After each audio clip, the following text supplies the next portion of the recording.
మహేష్ గారిది, అలాగే వెంకటేష్ గారు, నాగార్జున గారు అండ్ హనుమాన్. సో వీటికి సంబంధించి ఫర్దర్గా సార్ట్అవుట్ అవుతూ ఉంటాయి. సో అది ఆర్డర్లో పెద్ద సినిమాని బట్టి పెద్ద చిన్న అని ఎందుకు మాట్లాడతామంటే, నేను ఇంతకుముందు కూడా లాస్ట్ వీక్ మీడియా మిత్రులు నన్ను అడిగారు, సార్ పెద్ద సినిమా ఏంటి, చిన్న సినిమా ఏంటి అంటే, పెద్ద సినిమా అని అంటే ఎగ్జైట్మెంట్లో మనం మార్నింగ్ షోకి పరిగెత్తే సినిమా పెద్ద సినిమా. అది చిన్నది కానీ హీరో ఉండని హీరో లేకపోని. సో అలా చూసినప్పుడు మహేష్ గారి సినిమాకి ఎక్కువ స్క్రీన్స్ వెళ్తాయి. సో తర్వాత వెంకటేష్ గారు, నాగార్జున గారు, సో వారు ఇద్దరు సంక్రాంతికి వస్తున్నారు, సో వారికి వెళ్తాయి.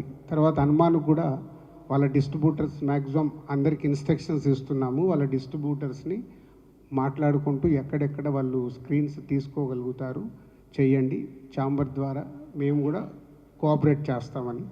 సో వాళ్ళ డిస్ట్రిబ్యూటర్స్తో మాట్లాడి అది సార్ట్అవుట్ అవుతుంది.